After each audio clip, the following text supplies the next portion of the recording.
Si on veut apprendre une langue plus rapidement, en quelques mois, au lieu des années, il faut comprendre les facteurs qui constituent la vitesse d'apprentissage des langues. Pourquoi attendre 10 ans pour pouvoir parler couramment une langue si on peut le faire en 10 mois?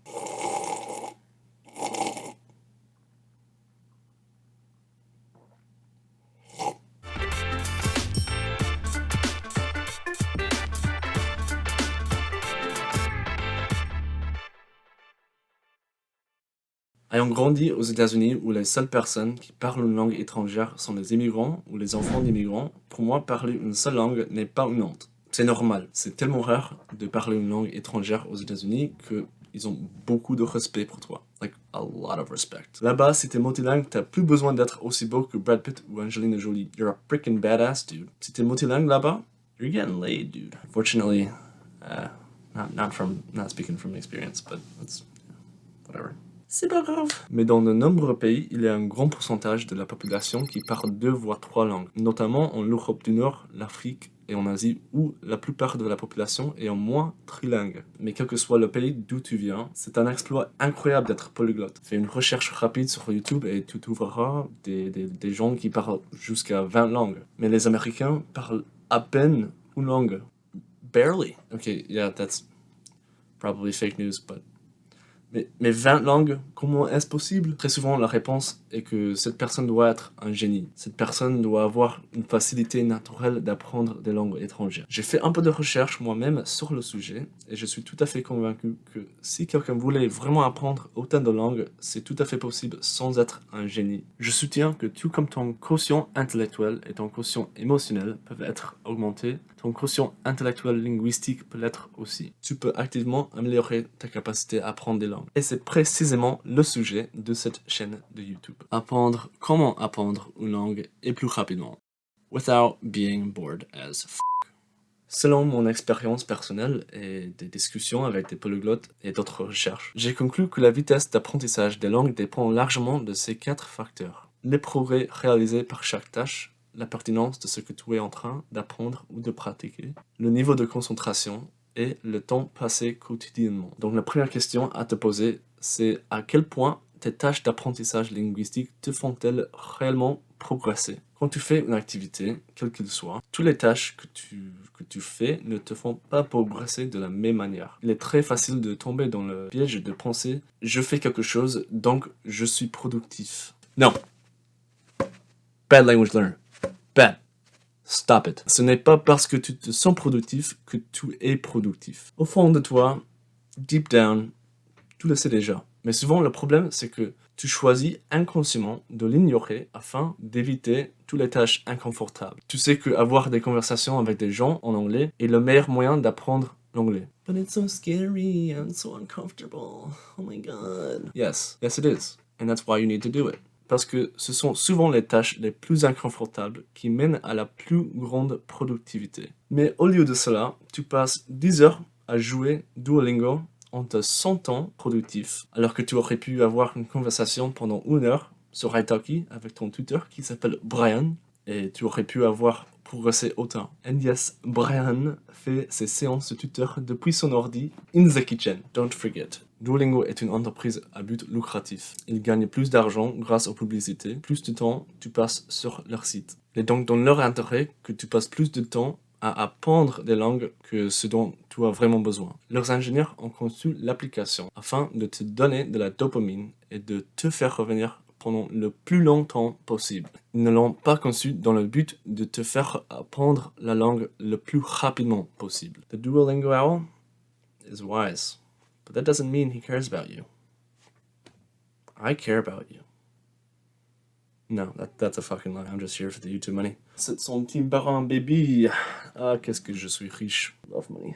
Anyway, comme je disais, la question à poser donc est quel type de tâche te donne les meilleurs résultats? Cela dépend en grande partie de 3 choses. De la façon dont tu apprends le mieux, du niveau auquel tu te trouves dans ton parcours d'apprentissage et de ce que tu veux pouvoir faire avec la langue désirée. Chacun apprend différemment. Apprends comment tu apprends le mieux et garde ça à l'esprit quand tu décides quelle tâche il faut faire pour t'entraîner et améliorer la langue que tu veux améliorer. Est-ce que tu es un apprenant visuel? Est-ce que tu es un apprenant auditif? Etc.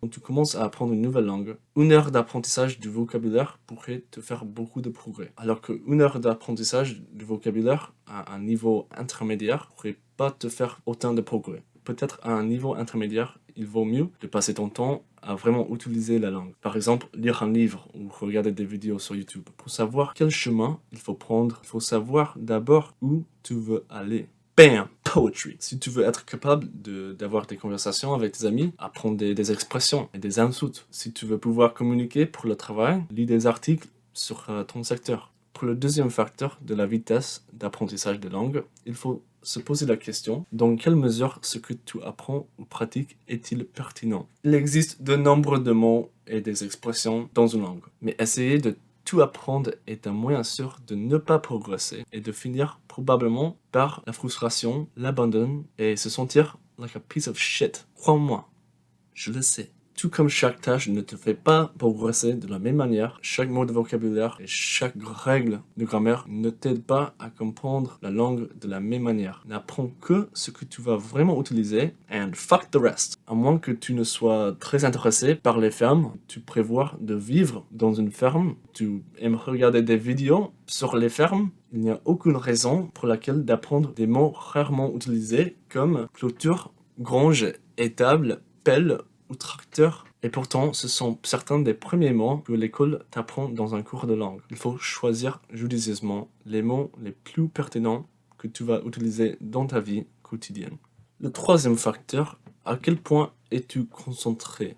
According to Chris Bailey, the author of The Productivity Project, il y a 3 facteurs qui jouent dans ton degré de productivité. Ces 3 facteurs interconnectés sont le temps, l'énergie et l'attention. Par conséquent, si tu veux accomplir quelque chose en moins de temps, comme apprendre une langue par exemple, il faut augmenter ton énergie et ta concentration. Let's compare 2 scenarios. The first scenario, tu écoutes un podcast en italien pendant 1 heure. Tu regardes Insta et tu revasses de ton crush, aka Beyoncé. In the second scenario, tu écoutes le podcast, mais pendant 20 minutes, mais très attentivement, et tu prends des notes sur ce que tu as entendu. Dans les 2 scénarios, tu as progressé également. Mais dans le scénario 2, tu l'as fait en seulement 33% du temps. Tu vas donc économiser 40 minutes. Certes, 40 minutes, c'est pas beaucoup. Mais si tu appliques ce pourcentage à chaque fois que tu fais une activité ou une tâche, ça devient beaucoup. Si on substitue 1 heure avec 100 heures et tu économises 66% du temps, ça devient seulement 33 heures. 3 mois devient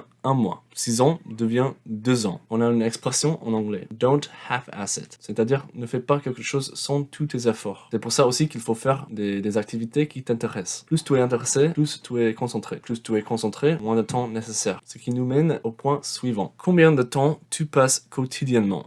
Pour rendre tout plus simple, on mesure souvent un apprentissage d'une langue par le temps absolu. Combien de temps il a fallu depuis le début jusqu'à la fin de l'apprentissage? Depuis que tu as appris ton premier mot jusqu'à ce que tu parles couramment. Bien entendu, c'est pas un gros problème, c'est normal. Le problème cependant arrive quand on utilise ce mesure de temps absolu pour faire des conclusions incorrectes. The guy on YouTube that learned Italian in 3 months must be a genius. He must have some kind of language learning ability. I've been out here learning Italian for 5 years and every time I talk to Pasquale at the pizza shop, he tells me I sound like an autistic 7-year-old. Le problème avec ça, c'est qu'on oublie la fréquence à laquelle on apprend la langue. Ok, tu as étudié l'italien pendant 5 ans, mais tu l'as étudié combien par jour? Disons que tu as étudié l'italien seulement à l'école pendant 5 heures par semaine. Et à l'école, il y a 40 semaines par an. Ce qui veut dire que tu as étudié pendant 200 heures par an pendant 5 ans. Mais le mec qui a appris l'italien pendant 3 mois, lui, il avait étudié tous les jours pendant 10 heures pendant 3 mois. Ce qui est au total 900 heures. 5 ans en temps absolu, c'est beaucoup plus que 3 mois. Mais en nombre total d'heures passées quotidiennement, c'est presque pareil.